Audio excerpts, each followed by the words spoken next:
கிறிஸ்துக்குள் பிரியமானவர்களே, இந்த லெந்து நாட்களின் 5வது நாள் தியானத்தை கேட்டுக்கொண்டிருக்கிறவங்கள் அனைவருக்கும் ஆண்டவர் இயேசுவின் திருப்பெயரினால் ஸ்தோத்திரங்களை தெரிவித்துக் கொள்கிறேன்.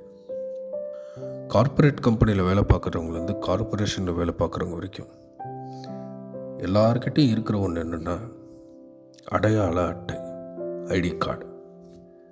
பஸ்ஸில் பயணிக்கும் போது, வண்டியில் போகும்போது, ரயிலில் பயணம் செய்யும் பொழுது நாம் யார், நம்மளுடைய அடையாளம் என்ன, நம்முடைய தகவல் எல்லாம் சரியாக தான் இருக்கான்றது சோதித்து பார்க்குறதுக்கு இந்த சமூகம் பயன்படுத்துகின்ற ஒரு உபகரணம் என்னென்னா அடையாள அட்டை. நிறைய பேர்கிட்ட நம்மளுடைய அடையாள அட்டையை காமிச்சிருக்கோம், டிரைவிங் லைசன்ஸை காமிச்சிருக்கோம், ஆதார் கார்டை காமிச்சிருக்கோம், ஓட்டர் ஐடியை காமிச்சிருக்கோம். இப்படியெல்லாம் காமிக்கின்ற பொழுது என்றைக்காவது ஒரு நாள் இந்த அடையாள அட்டை இல்லாதவங்களுடைய நிலைமை எப்படி இருக்கும்னு நம்ம யோசித்து பார்த்துருக்கோமா? அடையாளம் அட்டை இல்லாதவங்க அந்த அட்டை இல்லாதவர்கள் மட்டுமல்ல, அவங்க அடையாளமே இல்லாதவங்க. அந்த அடையாளம் ஒரு வேளை நமக்கு இல்லைன்னா இப்படிப்பட்டவங்களாம் இந்த உலகத்தில் இருக்கிறாங்களா? இருக்கிறாங்க.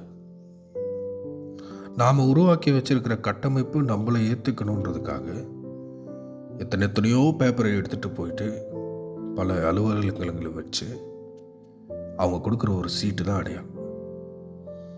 எத்தனை பேப்பர் வச்சாலும் ஏற்றுக்கொள்ளப்பட மாட்டாத அடையாளங்களும் இந்த உலகத்தில் இருக்கின்றன.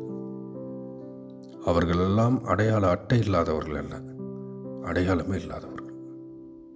நம்முடைய கட்டமைப்புகள் அவர்களை பார்த்து சொல்லுகின்ற ஒரு வார்த்தை என்னன்னா, நீங்கள் யாருன்னு எங்களுக்கு தெரியாது, நீங்கள் எங்களுடையவர்கள் அல்ல. நம்முடைய கட்டமைப்புகளுக்கு அவர்களை தெரியவில்லை என்றால் அப்போ அவங்க யார்? அடையாளமற்றவர்கள், அடையாளப்படுத்தப்படாதவர்கள். இந்த வார்த்தைகள் எல்லாம் படியை திருப்பி திருப்பி அவங்க மேலே தான் போடுது. இன்னமும் அவங்களுடைய அடையாளத்தில் ஏதோ தப்பு இருக்கிற மாதிரி படியை நாம மேலே தான் நம்ம போட்டுக்கிட்டோம். நம் மீதும் நம்முடைய கட்டமைப்புகளின் மீதும். அவர்கள் ஆவணப்படுத்தப்படாதவர்கள். எழுதுவதற்கு மனிதர்கள் இருந்தும், பேனா இருந்தும், பேப்பர் இருந்தும், அலுவலகம் இருந்தும், அலுவலர்கள் இருந்தும், அரசாங்கம் இருந்தும், கோப்புகள் இருந்தும் எழுத மறுத்ததால் அவர்கள் ஆவணப்படுத்தப்படாதவர்கள். ஆண்டவராகிய இயேசு கிறிஸ்து பிறந்தபோது அகஸ்தராயனுடைய குடிமதிப்பு எழுதப்பட்டது. அப்பொழுது அவர் ஆவணமில்லாதவராக அலைக்கழிக்கப்பட்டார். அவர் சிலுவையில் அறையப்பட்ட பொழுதும் அவர் மீது குற்றம் சுமத்துவதற்கு ஒரே ஒரு சரியான ஆவணத்தை கூட அவர்களால் கண்டுபிடிக்க முடியவில்லை. அப்பொழுதும் அவர் அலைக்கழிக்கப்பட்டார். ஆவணமில்லாதவர்களின் நிலை இப்படிப்பட்டது. இயேசுவை போன்றதுதான் அந்த நிலை. அலைக்கழிக்கப்படுவதும், துன்புறுத்தப்படுவதும், காரணமே இல்லாமல் சிலுவையில் ஏற்றி கொல்லப்படுவதும் தான் இவர்களுடைய நிலை. இயேசுவின் உடலைப் போலவே இவர்களுடைய உடல்களையும், இயேசுவின் உடையைப் போலவே இவர்களுடைய உடல்களையும், இயேசுவின் கண்ணியத்தைப் போலவே இவர்களுடைய கண்ணியத்தையும் இந்த உலகம் சூறையாடி கொண்டிருக்கிறது. அப்படி சூறையாடப்படுகின்ற செய்திகளை செய்தித்தாள்களிலும், தொலைக்காட்சி பெட்டிகளிலும், இணையவடிகளிலும் நாம் பார்க்கின்ற பொழுது ஒன்றை மாத்திரம் நினைவு கொள்ளுவோம்.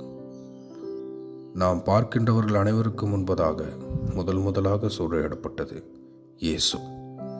இன்றும் அவர்களின் வழியாக சூறையாடப்பட்டு கொண்டுதான் இருக்கிறார். இரத்தம் வழிய, வலி நிறைய, கதறிக்கொண்டு, அழுது கொண்டு, இன்றும் ஆவணப்படுத்தப்படாமல் அழுது கொண்டிருக்கிறார் இயேசு. அந்த இயேசுவிற்கு ஆவணத்தை வேண்டாம், குறைந்தபட்சம் அன்பையாவது காட்டும். நாம் கையில் வைத்திருக்கும் ஆவணங்களை விட பெரியது அன்பு. அந்த அன்பை நாம் வெளிப்படுத்துவதற்கு கடவுள் நமக்கு அருள் புரிவாராக. ஆமென்.